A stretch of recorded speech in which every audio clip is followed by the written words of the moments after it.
aclarar muchas cosas a medida que va dando y en función a la experiencia que tengo de tantos años de trabajar en telecomunicaciones, es más fácil nutrir, digamos, con ejemplos, dibujos hechos, digamos, en el momento muchos de los temas. Pero bueno, es lo que nos toca vivir y en mi caso por lo menos he tratado de ser lo más claro posible y darle los principales temas. Hay otros que, si bien también todo es importante, pero hay que priorizar porque como habrán visto no es fácil apropiarse de todos estos conocimientos tan abstractos, ¿no? Por eso. Entonces, esta va a ser la última clase. Elegí para completar todo lo que ya vimos, el tema satélites. Entonces, voy a compartir lo que tengo preparado acá. No lo subí todavía, pero lo tengo listo para subir. Elijo esto, compartir. Al anterior profe tampoco, el que vimos la clase pasada. Sí, sí lo subí a ese. ¿Qué cosa no subí? Sí, sí lo subí. No, las antenas no El que, subió. lo de antenas no. Las antenas. Lo tuvimos buscando con los chicos para leerle. No me lo habrá tomado el sistema, pero yo lo subí, estoy seguro. A ver. Alguno que haya hecho una clase nueva. Estoy parado. No, dijo que lo borraba para corregirlo. ¿A qué? Al resumen anterior y no lo subió más. A ver. El último que hay en modulación de señales y AM es el de examen A y B. A ver.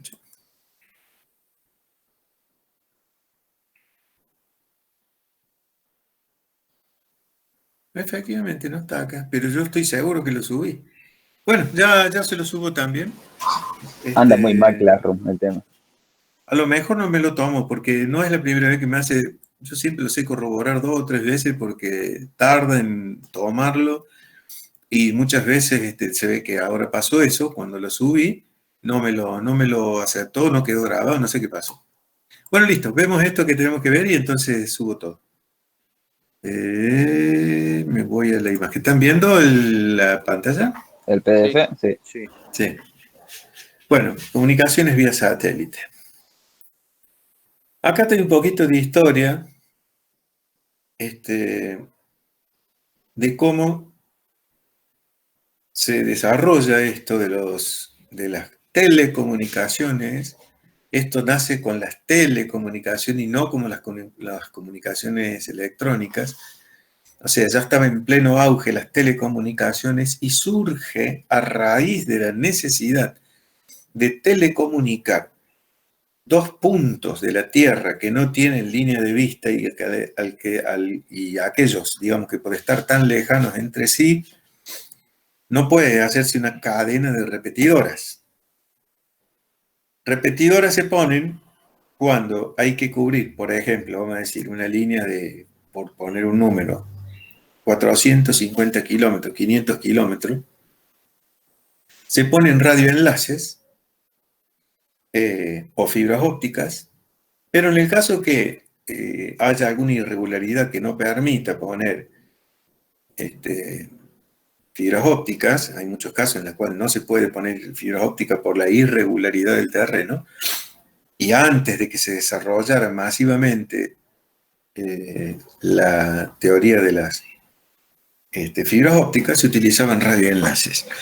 Una vez que uno monta lo principal, que es el edificio y la torre autosoportada o mástil arreostrado de muy alta altura, digamos alrededor de los 100 metros, eso nos permite cubrir, si el terreno es más o menos regular, una distancia máxima de 50 kilómetros. ¿Por qué no se puede poner más lejos? Porque nos empieza a perturbar la esfericidad de la Tierra. ¿Sí? Entonces se vuelve muy complicado porque no se puede subir infinitamente la altura de las antenas, más allá de los 100 metros, porque los vientos a esa altura de la atmósfera son muy fuertes y entonces las antenas producen un gran obstáculo para el viento, lo cual hace peligrosísimo que toda la estructura se venga abajo. ¿sí? Imaginen que hay antenas que tienen 4 metros de diámetro. Esto ya se lo había dicho cuando vimos antenas parabólicas. Imagínense una antena de aluminio de 4 metros de diámetro a 100 metros de altura y que venga un viento sur. Yo he visto, a mí me ha pasado, estar a 145 metros de altura y se levantó un viento sur porque venía tormenta, y la oscilación que tenía la torre donde yo estaba subido tenía una oscilación de 1 metro. ¿Escuchan bien a qué altura estaba? 145 metros. La oscilación que tenía el mástil, o sea, yo me movía junto era una torre autosoportada, me movía junto con la estructura 1 metro, tanto que nos empezó a marear y teníamos que mirar lejos para que el mareo no se produjera, que nos fuésemos abajo, ¿no? Que nos cayésemos. Entonces, Poquito de miedo, profe. bueno, en esa época tenía 35 años más o menos, era joven, así que, mire, cruzaba, tenía 2 metros de ancho la cara del mástil ese, que todavía está montado en la ruta 9, vieja.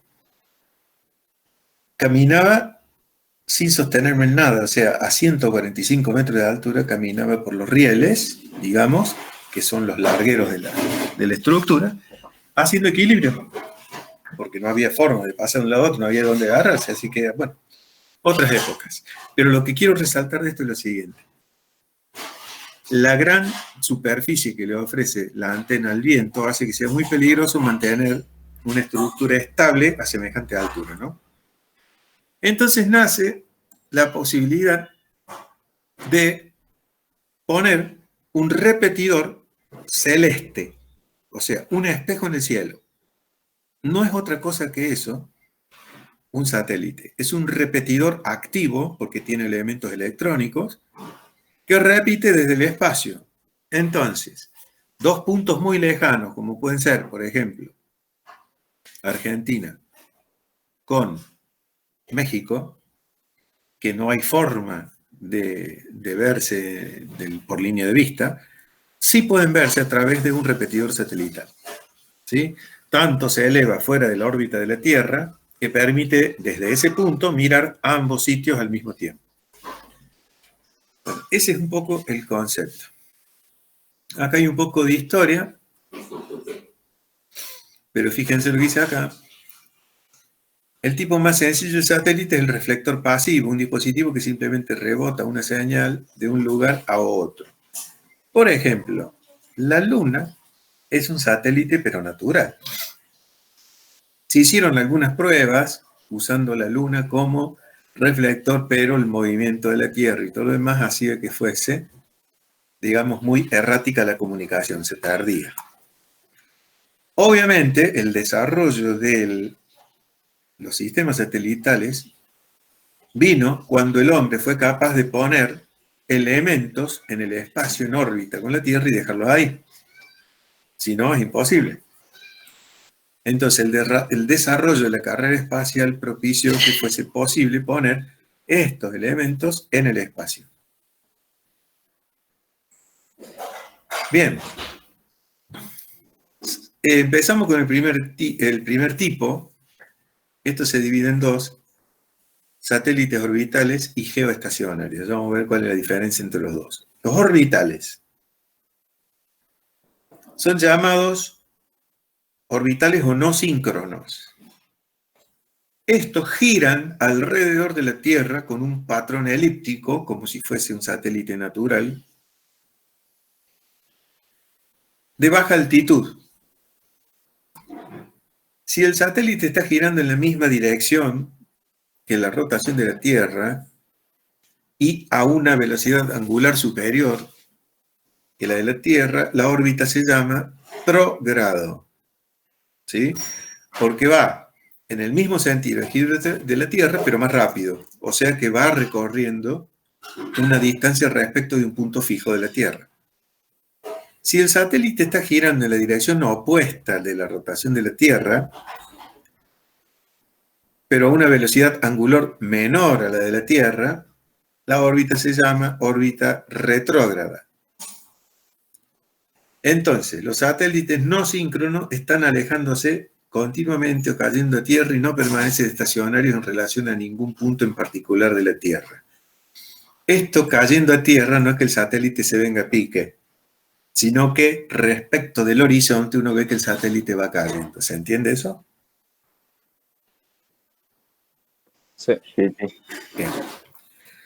No permanecen estacionarios en relación, ojo con esto, no permanecen estacionarios en relación a ningún punto en particular de la Tierra. Por lo tanto, los satélites no sincrónicos, o no síncronos, que es lo mismo, se tienen que usar cuando están disponibles. Lo cual puede ser un corto periodo de tiempo.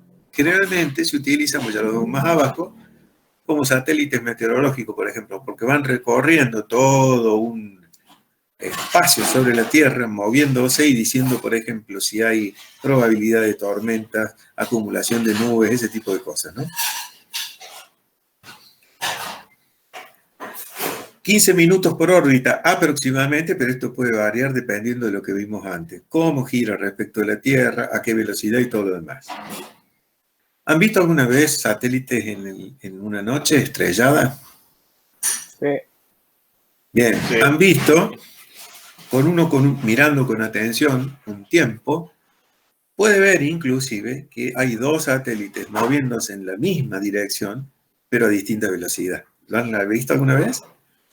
Sí. Sí, Bien. porque se van pasando. Exactamente, No, pero en realidad eso es respecto de tu punto de vista, de donde vos lo estás viendo. Porque están más lejos, ¿no? Exactamente. No. Generalmente están situados en distintas altitudes respecto a la Tierra o distintas órbitas, se lo puede decir de alguna manera. Hay otra desventaja de los satélites orbitales, que es la necesidad de equipo complicado y costoso para rastreo en las estaciones terrestres. Acá surge un concepto nuevo. Profe, perdone que lo interrumpa, pero le quería decir que Rinaldi está tratando de entrar y no está pudiendo. Por eso no está. Bueno.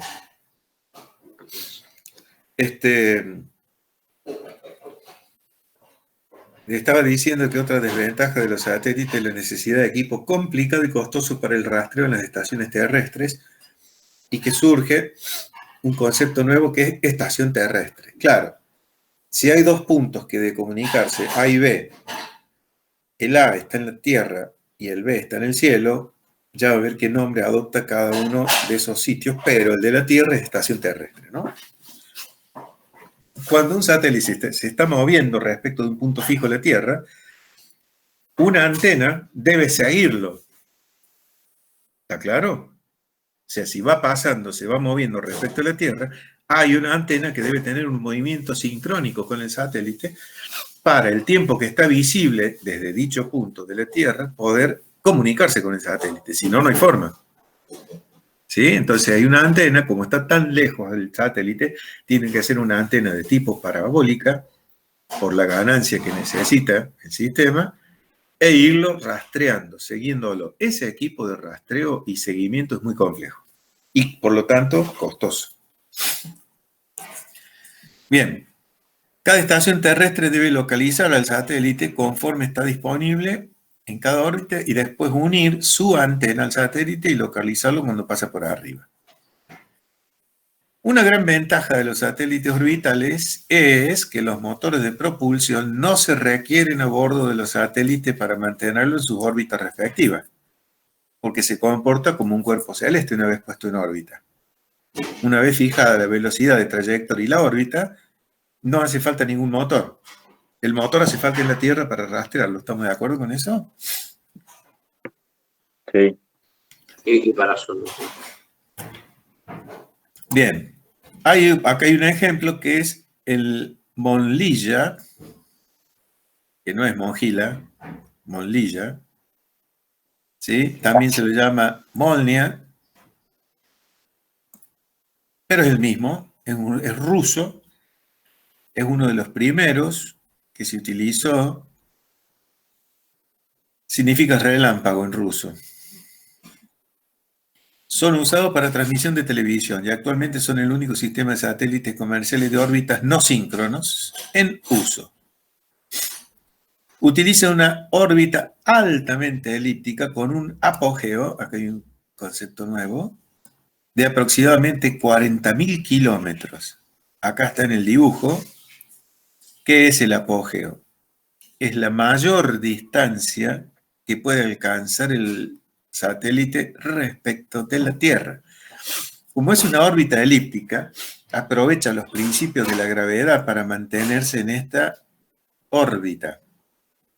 Es decir, va girando en sentido antihorario hasta que alcance el máximo punto. La atracción de la Tierra hace que vuelva hacia la Tierra, pero el máximo de la velocidad lo desarrolla en esta curva, donde encuentra el próximo punto que se llama perigeo. O sea que está tan lejos como 40.000 kilómetros y está tan cerca como 400 kilómetros en esta órbita elíptica que recorre. ¿Sí? ¿Me siguieron hasta ahí? Concepto de apogeo y perigeo, ¿no? Sí. Sí. Bien. El apogeo, como dijimos, es la distancia más lejana de la Tierra y el perigeo es la mínima. Bien. ¿Qué otra cosa es esto? Bueno. Por su patrón orbital, este tipo de satélite es síncrono con la rotación de la Tierra, con lo cual, durante su órbita de 12 horas, pasa como 11 horas sobre el hemisferio norte, ¿sí? Lo cual ha estado en base a cálculos, digamos, astronómicos, se puso así para lograr casualmente esto, que esté 11 horas sobre el hemisferio norte. O sea, lo cual es bastante, pero como está el movimiento, no nos salvamos de tener que rastrearlo y seguirlo.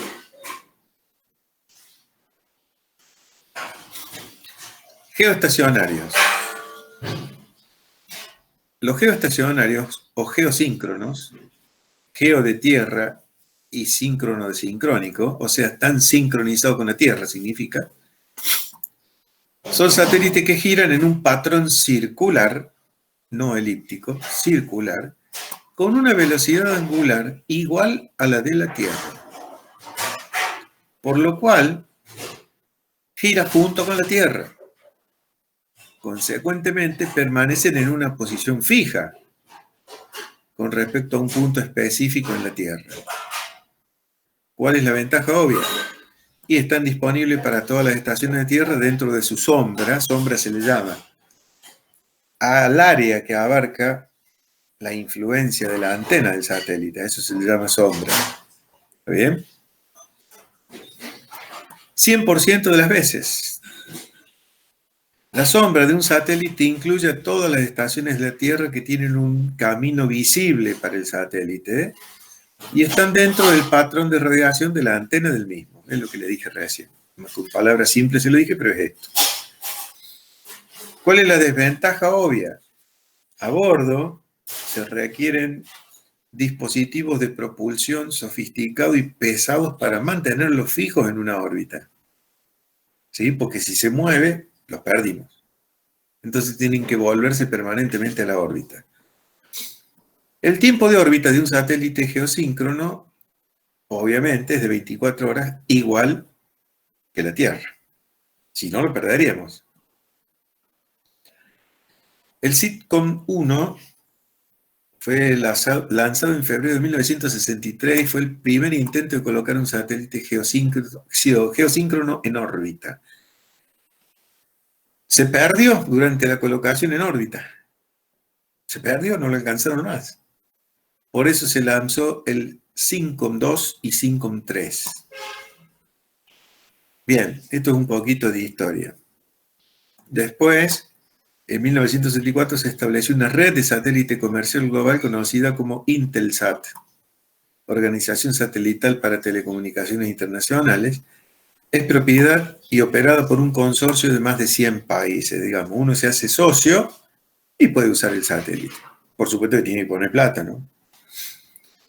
Bueno, El primer satélite Intelsat fue el Early Bird 1, número 1, lanzado en 1965 y proporcionaba 480 canales de voz. Nada, 480 canales de voz. Cuando un canal de voz tiene un ancho de banda de 4 kHz. Se utilizaban para comunicaciones telefónicas satelitales. Bueno, después vinieron el 2, 3, 4, 5. El 6 tiene capacidad de 80.000 canales de voz. Miren la diferencia. De 480 canales a 80.000 canales de voz. Bien. Los domésticos, DOMSAT, son utilizados para proporcionar servicios de satélite dentro de un solo país. En Estados Unidos todos los DOMSAT están situados en órbita geoestacionaria. Acá hay una tablita. Yo guardé los números y así están identificados 18.1. Y acá está, por ejemplo. ¿Quién es el operador? La Western Union. ¿Cuál es el satélite? Intelsat 5. Sistema de negocios satelitales, Departamento de Defensa de Estados Unidos. O sea, estos son los que van siguiendo los misiles. Y dicen, lo pongamos acá. ¡Ping! Le cae en la cabeza a Saddam Hussein. ¿Sí? Profe, Sí. Sí. ¿cuál es la vida máxima de un satélite que ya está puesto en órbita? ¿Qué puede ser? A ver, los voy a hacer pensar a todos. Muy buena pregunta, pero no quiero contestar yo. Quiero que lo contesten ustedes. Piensen. Depende del combustible, ¿puede ser? Ese es una, pero con los, digamos, y que acá si le digo esto le voy a decir cuál es la verdadera Y por eso, si el vida. combustible... Depende de los No, paneles solares. No, porque no. Sí, se- señor. ¿Quién dijo todo el eso? tiempo. ¿Quién dijo Yo, eso? Leonetti. ¿Qué dijiste, Leandro? Sí, señor. Depende de la vida útil de los paneles solares. Esa es la verdad. ¿Por qué? Se desarrollan motores eléctricos que son capaces de propulsar, digamos, un chorro de reacción para que se acomode. O sea que no sería el máximo problema, pero sí la vida de los paneles solares, porque toda la electricidad que se utiliza allá arriba, y hay otra cosa, o sea, paneles solares y asociado con qué. ¿Para qué sirven los paneles solares, chicos? ¿Qué hacen los paneles solares? Recargan las baterías. Ajá. Transforma energía. Alimentan los circuitos eléctricos que tiene el satélite Electrónicos. para hacer No. electrónico para hacer la repetidora, ¿no? Bueno, el tema es exactamente así como les voy a decir. El panel solar es un transductor de energía, obviamente de energía solar, en energía eléctrica, de luz en electricidad, por una propiedad de las celdas solares que son todas conectadas en serie o en paralelo, depende del tipo de celda solar, pero generalmente se conectan en serie para llegar la suma de tensiones. A ver, un segundito.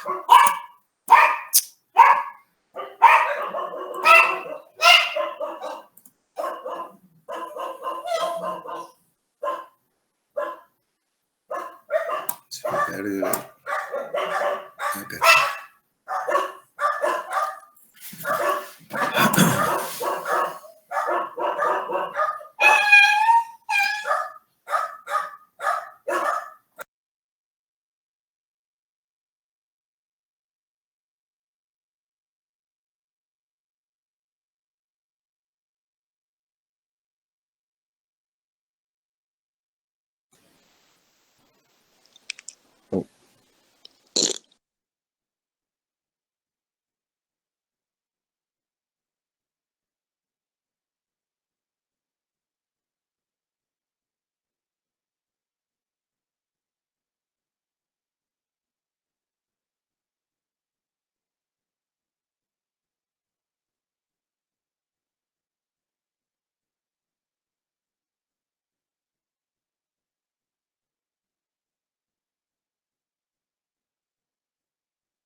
Bien.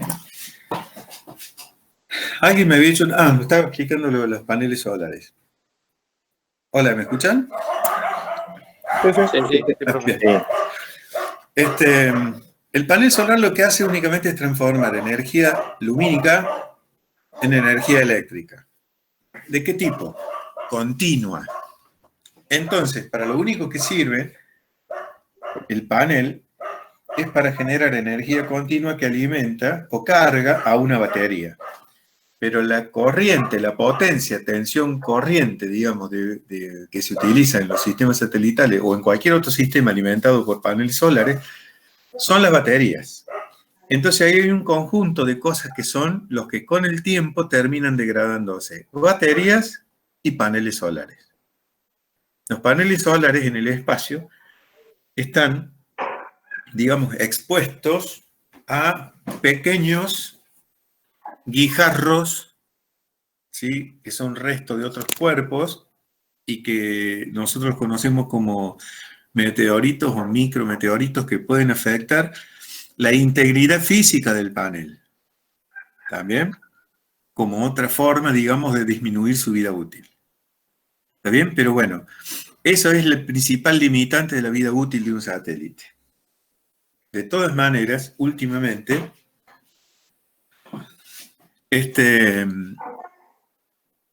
tratan, digamos, de poner a distintas órbitas de altura para cubrir una misma necesidad de comunicación.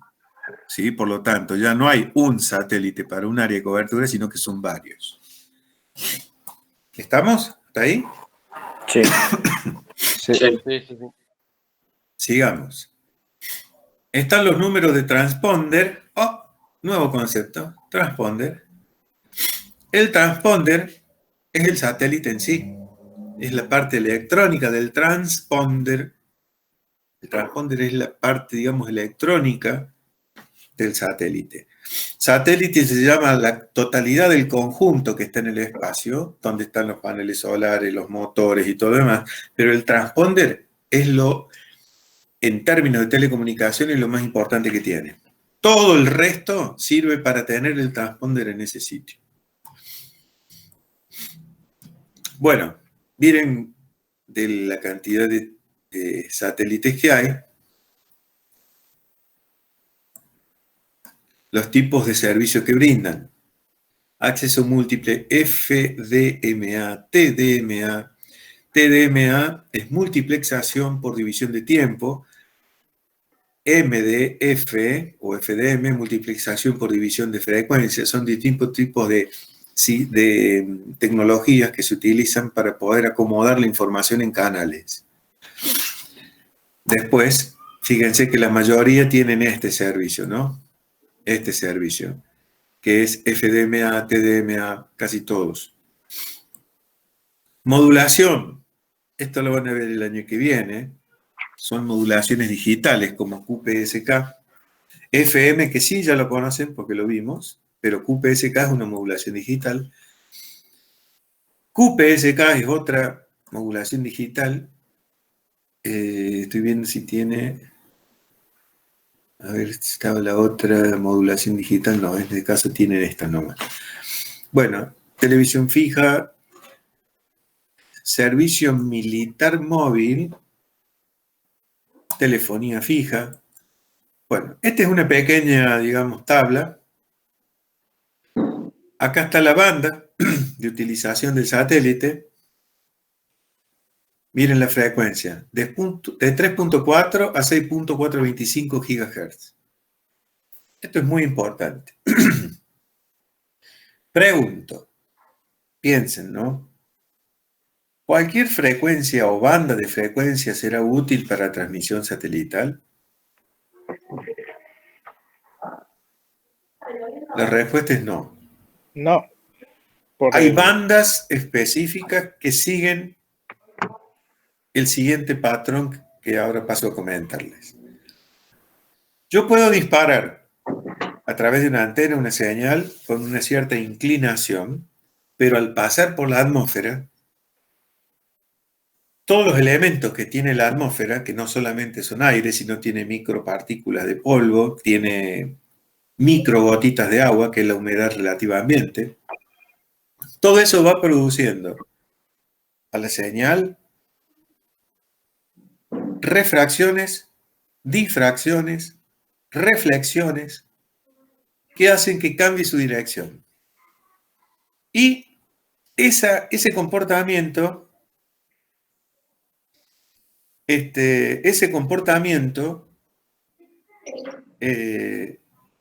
hace que generalmente muchas de las señales vuelvan a tierra. Pero cuando la frecuencia comienza a aumentar, La guarda de vidrio esa. la difracción, la refracción, la reflexión, se hacen distintas y la onda eléctrica, electromagnética, sigue una trayectoria cada vez más rectilínea. En lugar de difractarse, refractarse y volver a tierra. Entonces, de acuerdo a la frecuencia, es el comportamiento que tiene la onda electromagnética. Por eso, no cualquier banda puede utilizarse para servicios satelitales. Miren, acá hay una, que es la C, 3.4 a 6,425, la banda KU, que va de 1095 a 14.5, la banda X, que es de 7.25 a 8.4 GB, y así. Todo depende también del sistema a que se refiere, ¿no? Bueno. ¿Estamos de acuerdo, chicos? Es simplemente una tabla para que vean las aplicaciones satelitales. Okay. Un segundito. Sí, ¿alguien preguntó algo? No. Profe, Sí. el hecho de que cuando a frecuencias más altas o en ese rango de frecuencia se desvíe menos la onda, ¿tiene que ver con la longitud de onda y cómo interactúa o nada que ver? Sí, señor. Totalmente así. Tiene que ver con la longitud de onda. A medida que nosotros, digamos, aumentamos la frecuencia, se hacen comparables la longitud de onda, ¿sí?, a los elementos que hay en la atmósfera. Salvo que pasemos esa longitud de onda, entonces dejan de afectarlo. Pero en general, por eso, hay todo un estudio hecho en base a cómo se comportan las ondas que permitió estandarizar a nivel internacional estas frecuencias. Y la frecuencia, o sea, el límite superior de la frecuencia es por conveniencia para que sea estandarizado. Se aumenta Claro, más la por eso, frecuencia, a ver, no empeora todo el esto, sistema. todo esto nace primero como teoría y después como una ciencia empírica. Empírica significa que se fue probando a ver cuál era la mejor solución hasta encontrar la banda que más se adecuaba y que permitía, digamos, un uso racional. Por eso, hay una banda, hay distintas bandas, pero tienen límite inferior de la banda y límite superior de la misma, ¿no? Por eso hablamos de banda, no de frecuencias. ¿Estamos? Sí. No sé quién me había preguntado. Yo, Bruchman. ¿Quién? Bruchman. Acuérdense que cuando, sí, pero a veces no a todos los reconozco por la voz. Acuérdense que cuando yo estoy presentando acá pierdo, digamos, la visión de quién me habla, ¿no? Un segundito que estoy buscando otro dato más, a ver si lo tengo acá.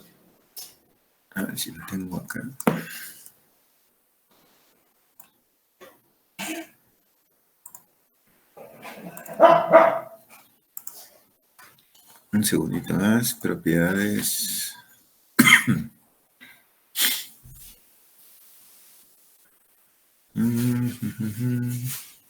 No, lo voy a tener que, copiar.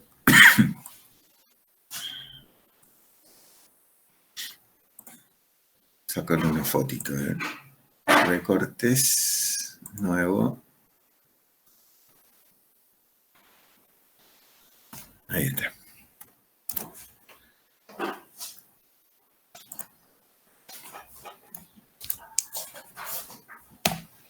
Ahí está, listo. Bien. Pasamos entonces a patrones orbitales.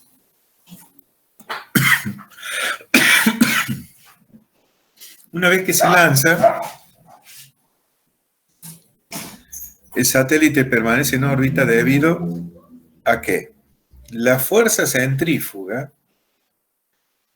causada por la rotación alrededor de la Tierra es contrabalanceada por la atracción gravitacional de la Tierra. Entre más cerca gire de la Tierra el satélite, más grande es la atracción gravitacional.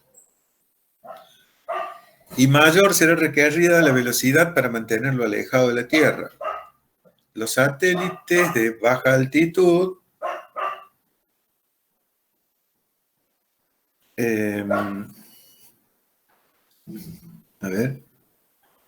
tienen órbitas cercanas a la Tierra, entre 100 a 300 millas de altura. Viajan aproximadamente a 17.500 millas por hora. A esta velocidad se requiere aproximadamente 1 hora y media para girar alrededor de toda la Tierra. Consecuentemente, el tiempo que el satélite está visible en una estación terrestre en particular es solamente un cuarto o menos de hora o menos por órbita. Hay satélites de altitud media, 6.000 a 12.000 millas, tienen un periodo de rotación de 5 a 12 horas, permanecen a la vista en una estación entre 2 a 4 horas por órbita. Los satélites geosíncronos de alta altitud van de 19.000 a 25.000 millas de altura.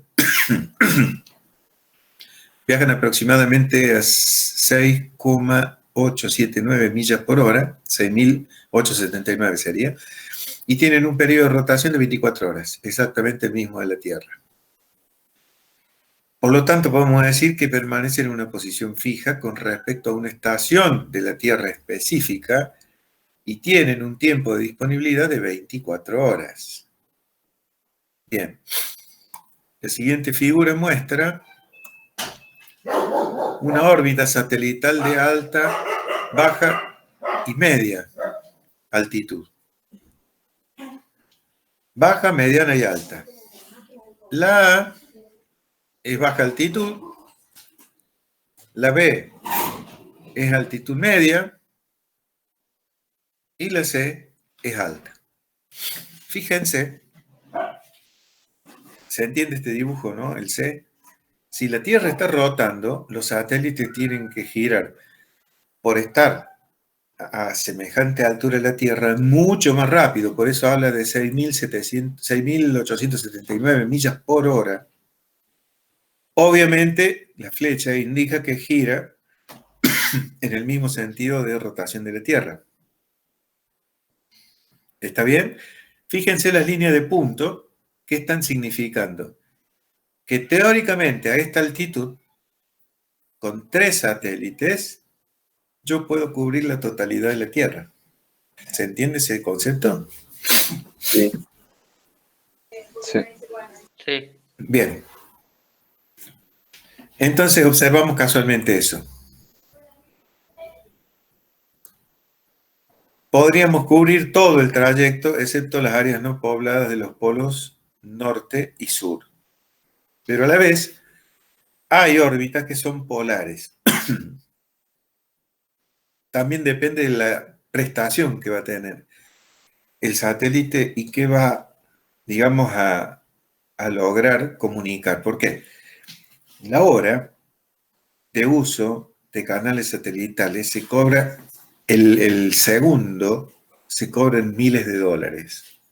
Es carísima la comunicación satelital. Si uno no va a amortizar o va a compensar eso, más vale que no lo use. Ya les cuento un ejemplo, un segundito.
Aquí está lo que les decía. Cuando el satélite gira en una órbita arriba del ecuador se llama órbita ecuatorial. Cuando el satélite gira en una órbita que lo lleva por encima de los polos norte y sur se llama órbita polar. Cualquier otra trayectoria se llama órbita inclinada. Un nodo ascendente es el punto en donde la órbita cruza el plano ecuatorial de sur a norte. Acá está el dibujo que ejemplifica eso. Estación terrestre está en ese puntito. Una órbita ecuatorial, como dijimos antes, sigue la órbita del Ecuador.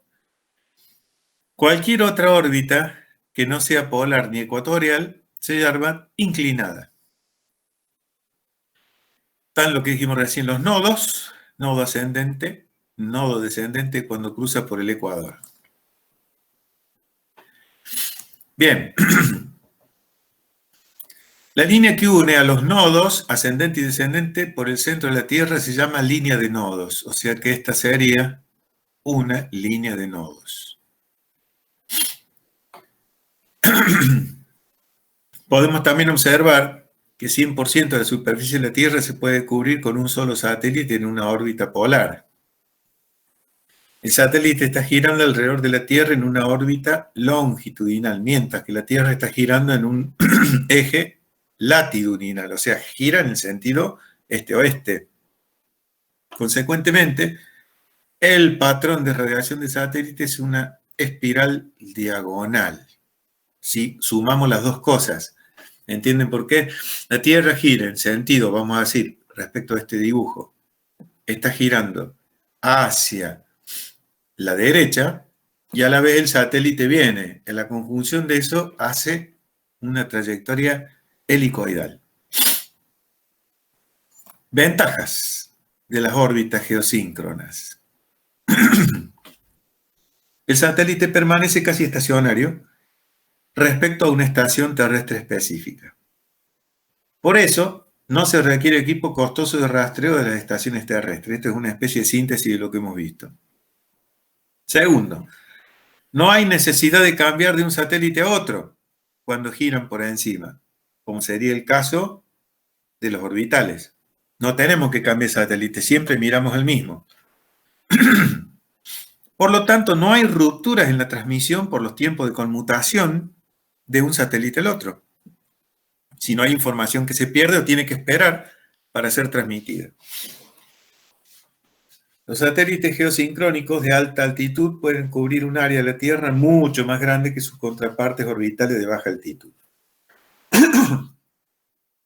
Y los efectos del cambio de posición Doppler son insignificantes. Esto no lo vamos a explicar ahora. Bastante complejo y me falta una parte de poner, por eso no lo quise específicamente poner, que tiene que ver con el efecto Doppler.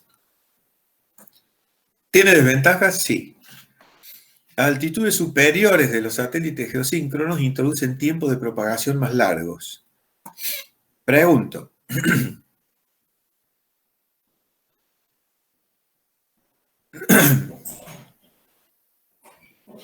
Un segundito que contesto esto.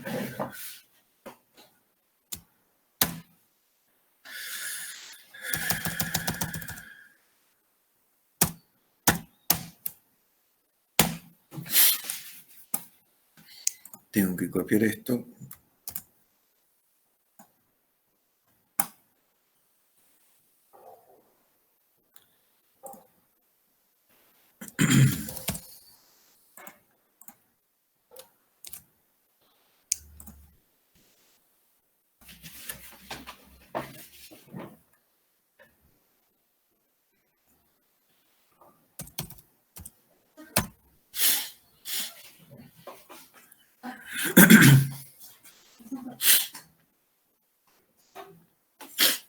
¿Alguna vez usted ha hablado por un sistema?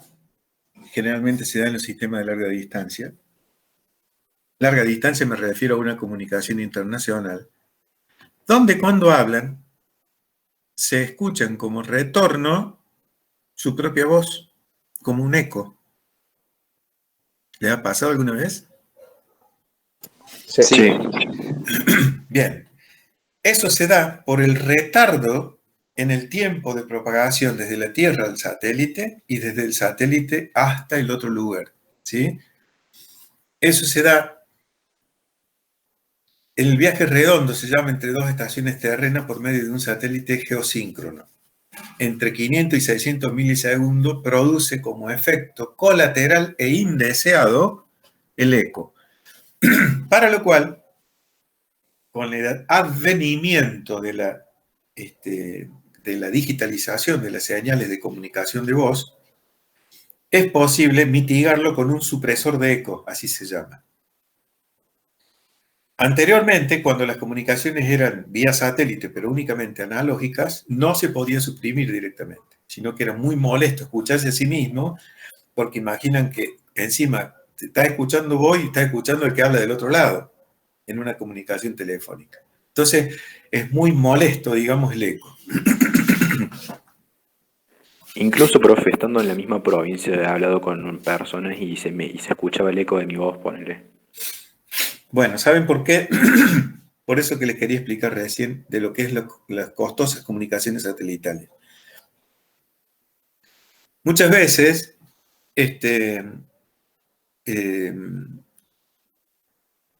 cuando se corta la fibra óptica,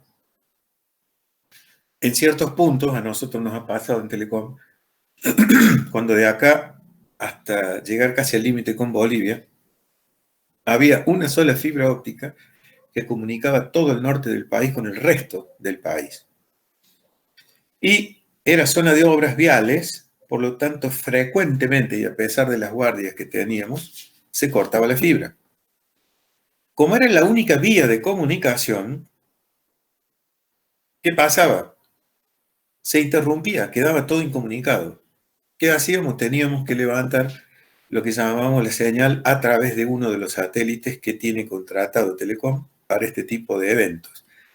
Entonces, por ejemplo, todas las comunicaciones que salían desde un punto había que direccionarlas o a la estación terrena de Córdoba o a la estación terrena de Balcarce, en la provincia de Buenos Aires. Ahí estaban las estaciones terrenas, como acá en Bosque Alegre o allá, que miran al satélite. ¿Sí? Y por otro lado, el satélite tenía que comunicarse con la otra estación terrena y llevarle la información por otra vía para unir dos puntos que quizás habían quedado separados simplemente por un corte de fibra. En algunos casos, las conmutaciones son raras y se producen como sea para poderlo unir dos localidades en las cuales se corta la comunicación.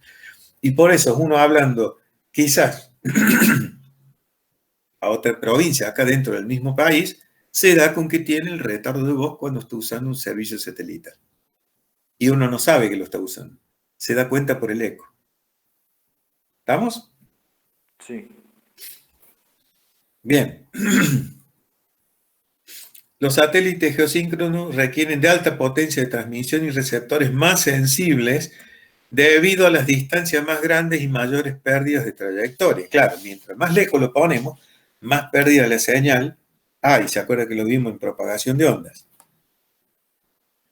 Entonces, se requieren maniobras espaciales de alta precisión para colocar un satélite geosíncrono en órbita y mantenerlo. Se requieren maniobras espaciales. ¿Escucharon esto? Maniobras espaciales de alta precisión para colocar el satélite geosíncrono en órbita. Esto es lo que les comentaba recién. O sea, no podemos, digamos, ir al Parque Sarmiento, le ponemos una cañita voladora y lo tiramos.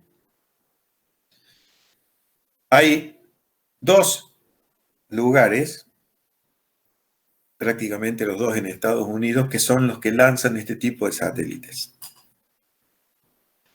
Además del costo de los motores de propulsión para mantenerlos en sus órbitas respectivas. A la vez, también de mucho menor, digamos, importancia tecnológica, pero las antenas de las estaciones terrestres también tienen que tener un sistema de corrección. Entonces hay doble sistema de corrección para esto, para tenerlo siempre a la vista del satélite. Bueno,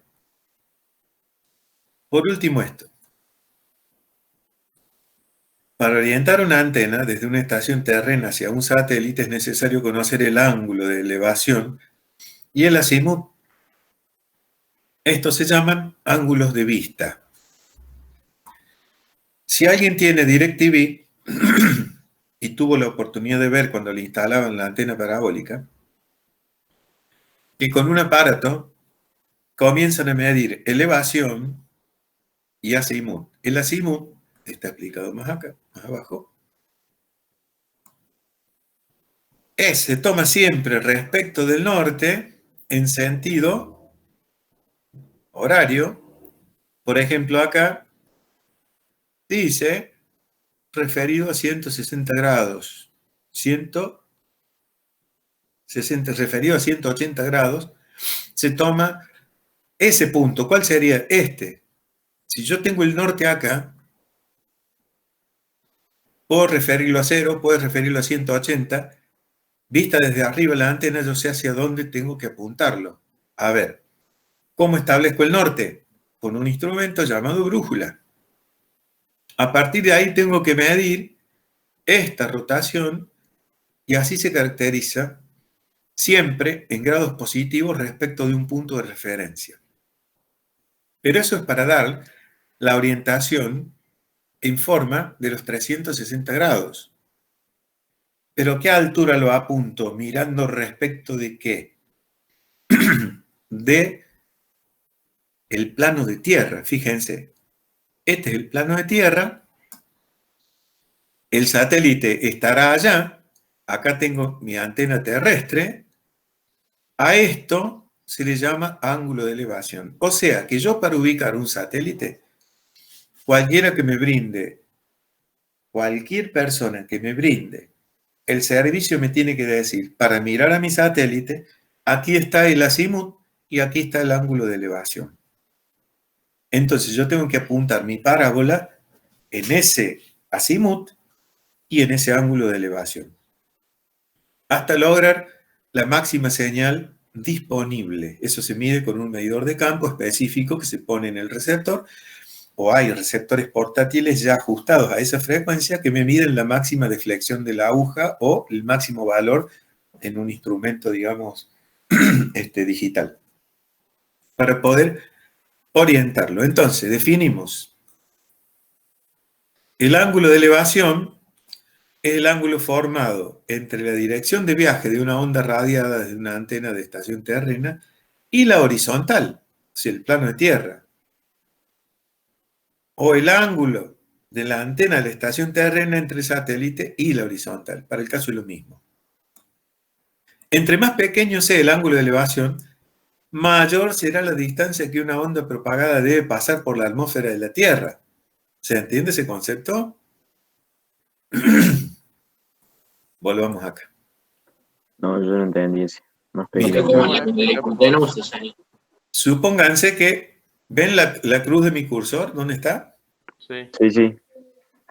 Esto está considerado como plano, pero es lo que veíamos la otra vez. La Tierra no es plana, es esférica. Entonces, si mi satélite está justo arriba, la distancia hasta llegar al satélite es mucho más corta que si, puesto a la misma órbita, yo lo tengo que ver. Ahora miren dónde tengo la cruz.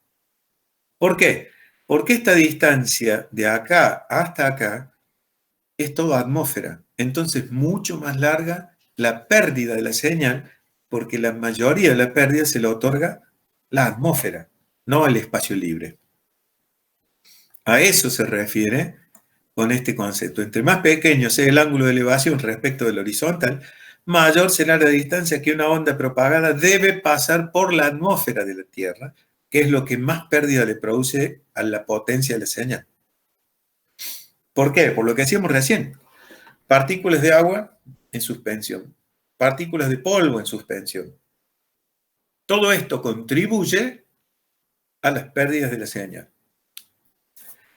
Bien, por eso acá está. Una de esas es absorción. Se puede contaminar inclusive con ruido eléctrico. Si el ángulo de elevación es demasiado pequeño y la distancia de la onda que está dentro de la atmósfera de la Tierra es demasiado larga, la onda puede deteriorarse hasta el grado de que proporcione una transmisión inadecuada. Generalmente 5 grados es considerado como el mínimo ángulo de elevación aceptable. Si es menos de 5 grados, no le sirve el satélite, tiene que buscar otro. Bien. ¿Qué es el azimut? Se define como el ángulo de apuntamiento horizontal de una antena. Se mide en una dirección según las agujas del reloj en grados del norte verdadero. El ángulo de elevación y el azimut dependen ambos de la latitud de la estación terrena y también de la longitud de la estación terrena, así como el satélite en órbita. Recuerden que este es un ejemplo de SATCOM-1, azimut referido a 0 grado, latitud de 29.5 y está el ángulo de elevación marcado ahí. Acá está. Es un ejemplo. Por eso, también depende de la latitud y de la longitud donde estemos parados, ¿no? Por eso, para cada país o cada provincia hay una tabla que el proveedor del servicio tiene que indicar. Desde tal lugar apuntar a tal ángulo. No es lo mismo estar en Córdoba que estar en Salta para apuntar al mismo satélite, ¿no? Se entiende ese concepto. Muy fácil de ver. Depende de dónde estemos parados. Bien. Por último, ¿cuáles son los modelos de enlace del sistema satelital? Consiste en 3 secciones básicas: subida, transponder satelital y modelo de bajada. Se llaman modelos. Acá estamos viendo el modelo de subida, en el cual, obviamente, todo esto está en la estación terrena.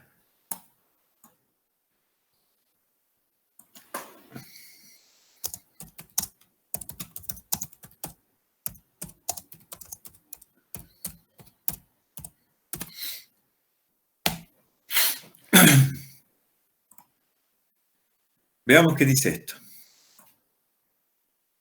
El principal componente dentro de la sección de subida es el transmisor de la estación terrena. Un típico transmisor de la estación terrena consiste en un modulador de IF, que es frecuencia intermedia, nada más que está en inglés,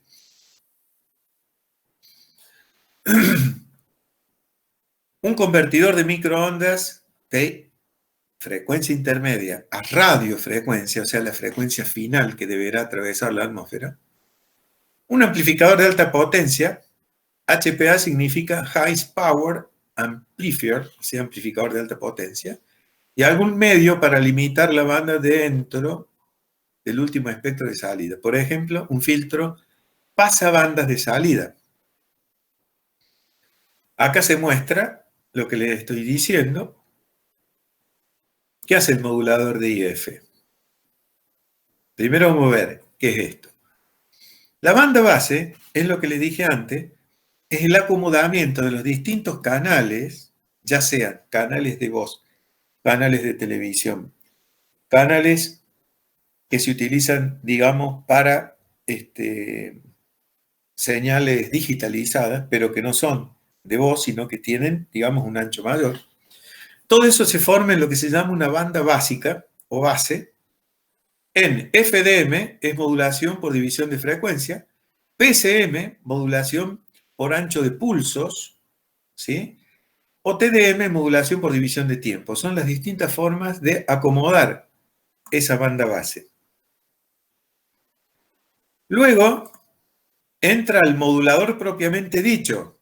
Fíjense, puede ser una señal modulada en frecuencia, PSK, que es Phase Shift K, significa PSK, que esa es la que buscaba recién, que es una forma de modulación digital y la van a ver el año que viene, en la cual Shift es desplazamiento, F frecuencia, o fase, Shift K, modulación por división de fase, o QAM, que es una combinación de fase y amplitud.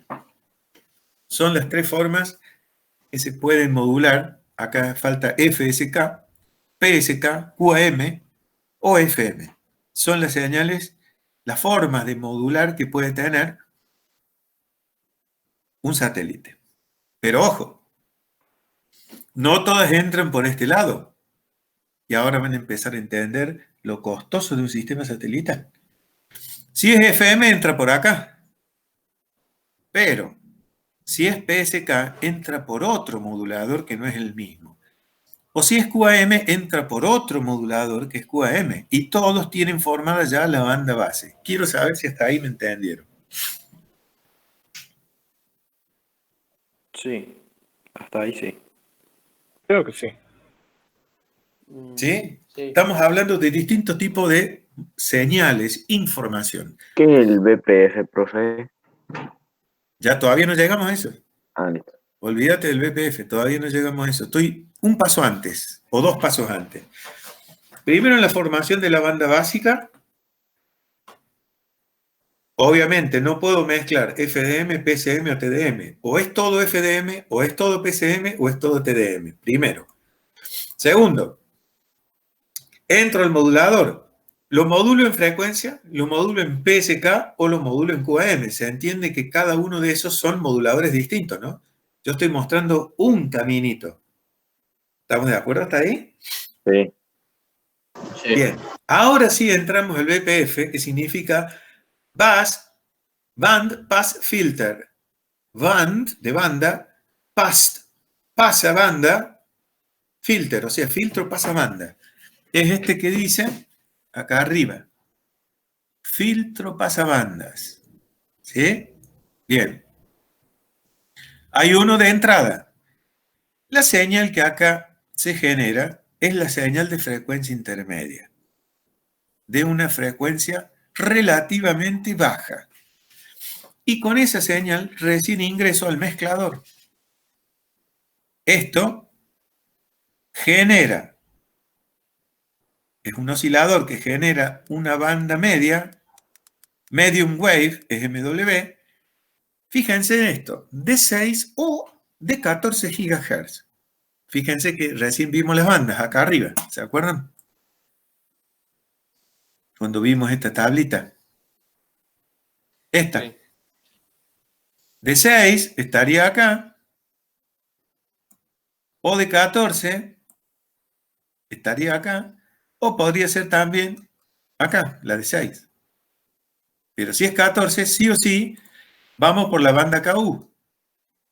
¿Está claro? O uno o el otro, depende del tipo de servicio y depende del satélite. Bien, volvamos a donde estábamos. Entonces, ya van a ver por qué se genera esto. Primero porque es la señal que nos permite atravesar eficientemente la atmósfera.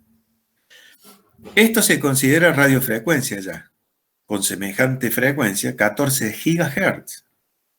Por lo tanto, si acá entra el mezclador, lo único que hace es, o sigue siendo, radiofrecuencia. Esta modulación del convertidor ascendente genera espurias, frecuencias indeseables. Por lo tanto, hay un nuevo band pass filter, o sea, un nuevo filtro pasabanda, que deja exactamente la banda limpia para poder subir al amplificador de alto poder HPA, High Power Amplifier. ¿Por qué? Porque esta es una de las entradas, pero si aparte tengo PSK, viene otra por acá abajo y ataca al mismo amplificador final. Y si es QAM, viene por otro lado y digamos, ataca al mismo. Porque ¿cuántas antenas hay que miran al satélite? ¿Hay una por cada servicio o hay una sola antena? Sí, un montón. No, hay una sola antena. Ese es el problema. Imagínense, no podemos seguir al satélite con una sola antena. Imagínense si tenemos múltiples antenas, una por cada servicio. O sea, la antena es una sola, ¿sí? Y la cadena final de amplificadores atacan toda la misma antena. O sea que la antena tiene que tener el rango necesario en 6 o 14 GHz, que es la frecuencia final. Así se debe diseñar la antena para que sea eficiente en esta frecuencia. Y miren, ¿qué dice acá? Al transponder del satélite. O sea, repasemos esto. En el modelo de subida estamos parados dentro de una estación terrena. Como es modelo de subida, dentro de la estación terrena miramos hacia el satélite. ¿Estamos? ¿Chicos? Sí, estamos. Sí, sí, Ahora sí. sí. Bien. Sí. Obviamente, una vez que ya emití la señal a la atmósfera, me tengo que ir al transponder. Uno típico consta de un dispositivo para limitar la banda de entrada. Veamos. Miren. Fíjense. Esto está en el espacio. El transponder está siempre en el espacio. Por lo tanto, esta antena está en el espacio. Y mira a la Tierra, pero en forma recepción. O sea, espera la señal que es enviada desde la Tierra de vuelta. En 6 o en 14 gigas. Una de las dos frecuencias. Lo primero que encuentra es el filtro pasabanda y entra a un amplificador de bajo ruido, un LNA, Low Noise Amplifier, amplificador de bajo ruido. Entonces, lo primero que encuentra después del filtro es el LNA. Después tiene un translador de frecuencia. Veamos. Fíjense, un nuevo mezclador con la señal de RF que recibe de la Tierra. Un oscilador de desplazamiento se llama, de ondas medias de 2 gigas. Sigue siendo, acá es todo RF, no hay IF en ningún lado, no hay frecuencia intermedia para nada, es todo RF. Reciben la banda de 6 o 14 y el oscilador de desplazamiento de 2 gigas corre la frecuencia a la nueva. 4 si es de 6 o 12 si es de 14. Ejemplo, recibe 6. El oscilador de desplazamiento la desplaza 2 hacia abajo, de tal manera que vuelve a la Tierra, mirando a otra estación terrena, 4. Si sube 14, desplaza 2 gigas para abajo y la deja en 12. ¿Se dan Profe, ¿y cuenta? por qué no desplazaría 2 para arriba? No, eso es lo que voy a explicar, todavía no llegué. Porque uno entiende claramente que las bandas de ascenso son 6, 14 y las bandas de descenso son 4 o 12. No puedo usar 12 gigas para subir señal porque son las bandas de descenso. Y eso está todo estudiado porque no es lo mismo transmitir hacia arriba que desde arriba hacia abajo por el comportamiento de las señales. ¿Sí? Eso está todo estudiado. Por eso, bandas de subida, 6 o 14. ¿Estamos de acuerdo? Sí. Bien. Bandas de descenso, 4 o 12. Están siempre en bandas más bajas que las de ascenso. Volvamos a repasar. La señal que viene a la antena de receptora del transponder pasa por el filtro para limpiar, porque imaginen la cantidad de ruido que hay de un montón de estaciones terrenas transmitiendo hacia arriba. No se me puede mezclar con otra, por eso tan exacto tiene que ser este filtro. El amplificador de bajo ruido, porque ya la señal que llega es del orden de los nano o picovatios. Tan baja que necesito un amplificador de bajo ruido para que el movimiento electrónico no me sume ruido, sino que yo tengo que limpiar ese ruido, ¿no? El mezclador mezcla la señal que viene de abajo con el de oscilador de desplazamiento, de tal manera que lo único que le hace a la señal es desplazarla 2 gigas para abajo, en cualquiera de los dos casos. Lo vuelvo a repetir. Todo sigue siendo RF porque es muy alta frecuencia. Y de ahí va a un amplificador de baja potencia TWT. De baja potencia, porque como les digo, no es lo mismo transmitir desde abajo hacia arriba que de arriba hacia abajo. De baja potencia porque es más fácil llegar de vuelta a la estación terrena. Nos encontramos con el modelo de bajada. Pregunta indiscreta. Este modelo de bajada, este circuitería, este diagrama, este circuito, digamos, en realidad, electrónico, ¿está en la misma estación terrena que antes? Porque acá dice, si el modelo de subida está en la estación terrena y sube el transponder, hace todo este recorrido en el transponder y desciende de vuelta a la estación terrena, ¿es la misma estación terrena? Para mí que no.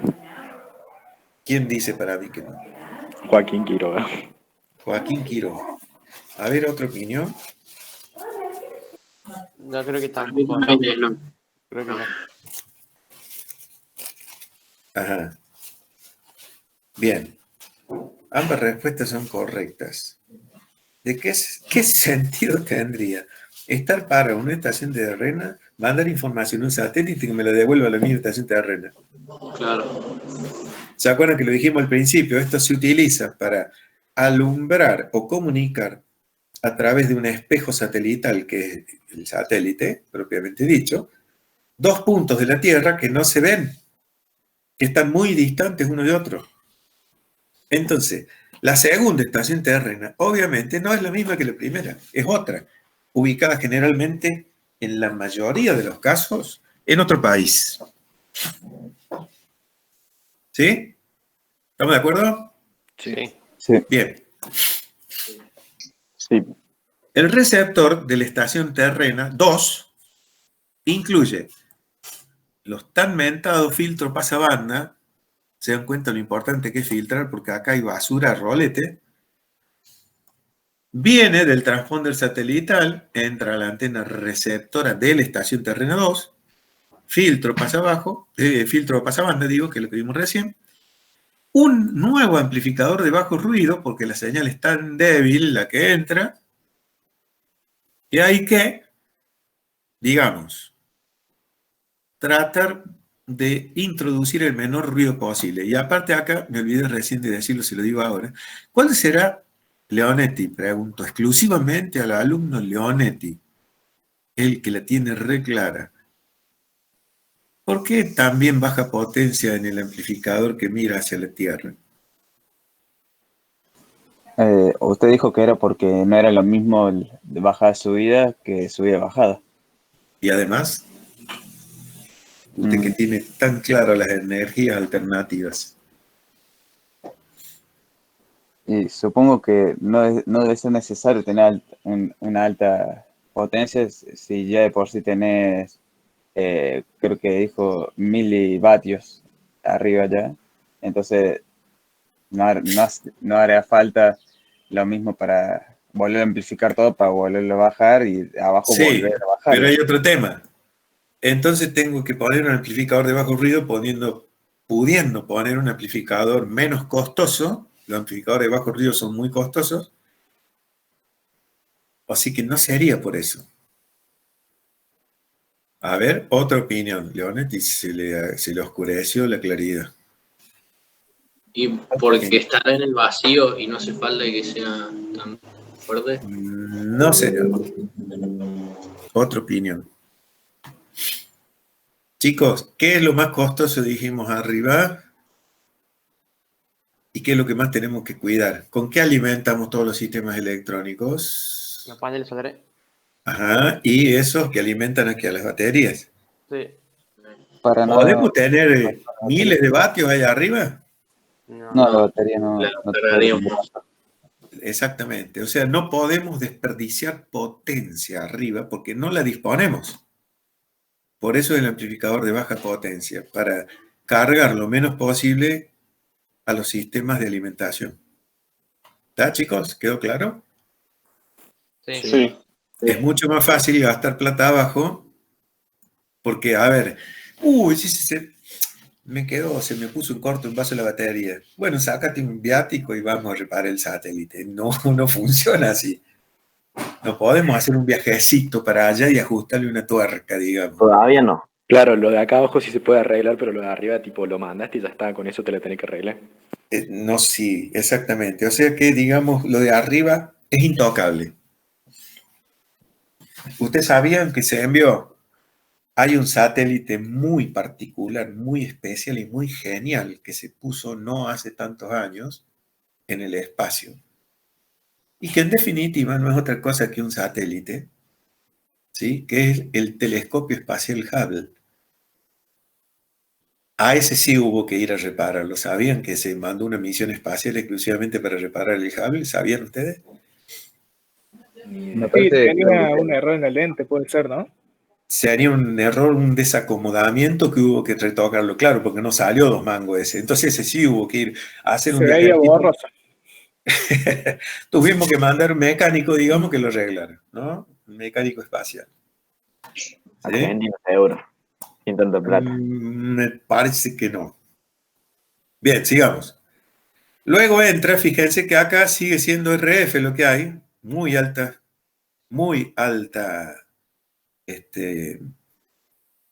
frecuencia. ¿Y qué dijimos acá arriba? 4 o 12 gigas descienden, la banda baja. Entramos al mezclador y a un generador MW de 4 o 12. De 4 o 12. ¿Sí? Para restituir ¿qué? El original. Sí, señor. 4 menos 4, 0. 12 menos 12, 0. Obtengo ¿qué? la frecuencia La intermedia. información. Exactamente, la frecuencia intermedia original con la cual, fíjense, yo modulé arriba. Sí, modulé para llevarlo arriba. En la estación terrena, en la 1, en la estación terrena 1. Vuelvo a obtener la información original, que sería la moduladora, ¿sí? En frecuencia intermedia. Vuelvo a filtrar, demodulo, de vuelta. Fíjense que este demodulador es exactamente la contraparte del modulador FM, PSK o QAM. Este era modulador en la estación terrena 1. En la estación terrena 2 es demodulador FM, PSK o QAM.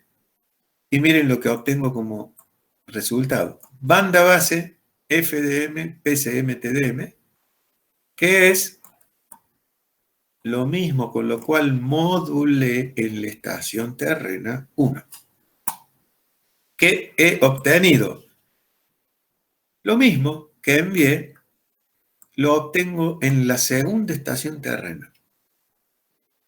¿Cuánto tiempo lleva todo desde que lo modulás hasta que lo demodulas? Segundos. Oh. Segundos. No se olviden que la mayoría de tiempo de retardo está en recorrer las distancias de la señal, pero que las señales electromagnéticas, las ondas electromagnéticas, viajan a la velocidad de la luz. Pero hay retardos de propagación, como les dije, porque las distancias no son 2 kilómetros, 10 kilómetros, 100 kilómetros, son miles de kilómetros, ¿no? Para llegar hasta el transponder. y de vuelta a la Tierra, pero siguen siendo del orden de los segundos.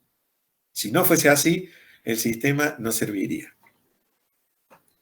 Y si está nublado en uno... No le hace nada, no afecta la nube, pero sí afecta otra cosa, que es la lluvia o las capas espesas cargadas de nube, cuando encima se le suma la lluvia.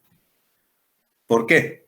Y yo creo que el que tiene DirecTV lo ha sufrido alguna vez. Sí, en DirecTV está nublado, no se corte, pero apenas empieza a llover. No exactamente cuando empieza a llover, sino cuando la lluvia ya es demasiado profusa, digamos, cuando cae mucha agua. Sí, Porque refleja la señal. Sí, señor. ¿Por qué? Se hace comparable, una cortina de agua, digamos, se hace comparable a las longitudes de onda de la señal y entonces producen caminos de refracción, difracción, reflexión, que hacen que se pierda la señal. Y en tormentas eléctricas ya... La tormenta eléctrica mayormente no afecta, pero sí las grandes capas de nubes cargadas de agua, o cuando directamente esas nubes empiezan a soltar el agua que tienen en forma de lluvia, y si encima, ¿no? Tengan en cuenta ustedes lo siguiente, lo que vimos acá, acá se les va a terminar de aclarar este concepto que vimos, cuando dice que no es lo mismo apuntar hacia arriba, que directamente es mucho más corta la distancia del satélite, que si esto, imaginen que es aproximadamente esférico, y esta sale con 5 o menos de 5 grados, la cantidad de atmósfera que debe recorrer hasta salir al espacio. Acá se nota claramente que si toda esta región está lloviendo, la señal se pierde. ¿Se entiende el concepto? Entonces, Bien, y por último, enlaces intersatelitales. ¿Sí? ¿Cuándo se utiliza esto? Se utiliza en el caso de aplicaciones militares, seguro. Pero en algunos casos donde no hay visión directa entre un satélite y el otro. ¿Podría ser el caso? A ver, vayamos más arriba. Supongamos, y solo supongamos, en este caso podrían verse, pero si este satélite, el que estoy marcando acá, estuviese puesto ahí, ¿se vería con el otro? No. No se vería, ¿no? Bien. En algunos casos especiales se hace necesario que haya comunicación cruzada, así se llama, entre satélites, para lo cual tiene un grupo de antenas direccionadas no hacia la estación terrena, sino hacia otro lugar del espacio previamente acordado, y se hacen estas comunicaciones cruzadas. De todas maneras, fíjense lo que dice acá. Acá hay enlace de subida-bajada y enlace de subida-bajada. Y a la vez, comunicación cruzada entre los satélites. O sea que se hace, digamos, mucho más ágil cómo direccionar las comunicaciones. Esto está dibujado, obviamente, entre dos, pero acá puede haber más satélites, ¿no? Comunicación cruzada entre el SAT-1 y un SAT-0, o entre el SAT-2 y un SAT-3. ¿Se entiende el concepto? Sí. Bueno, últimamente sabemos, por, digamos, información que va saliendo de lo poco que dicen, que las comunicaciones intersatélites se utilizan militarmente para guiar a qué. ¿Los misiles? Misiles. Sí, señor. Es para guía de misiles dirigidos. O sea que, obviamente, nosotros desde nuestra computadora no tenemos acceso a esos satélites. La comunicación que cursan entre las estaciones terrenas militares son total y absolutamente encriptados.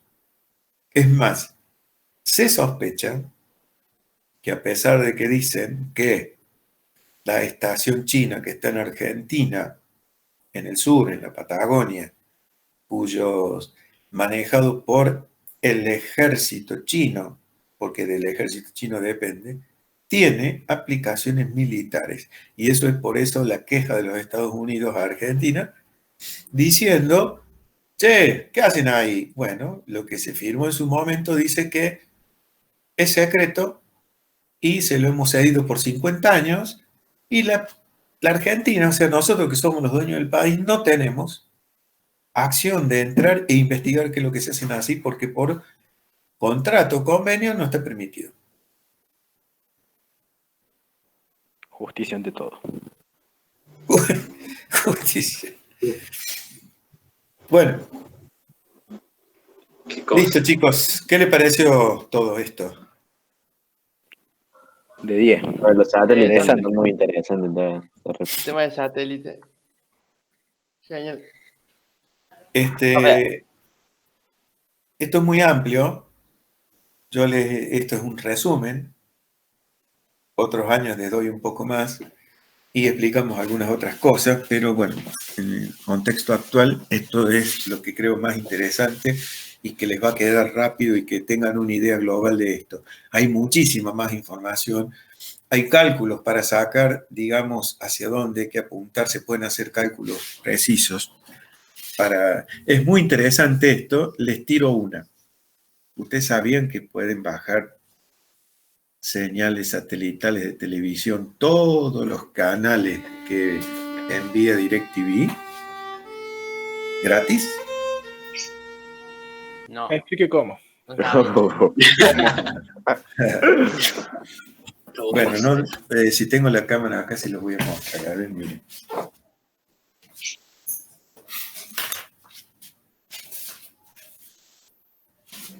Estaría bueno tener el Así paquete fue, de pagar fútbol. como 2.000 pesos. El pack fútbol va de loco. A mí está cara salir TV.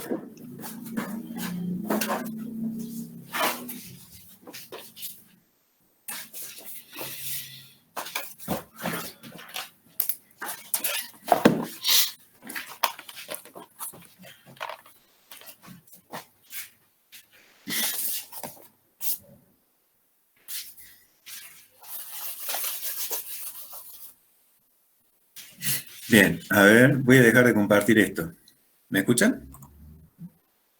Sí. Sí, sí.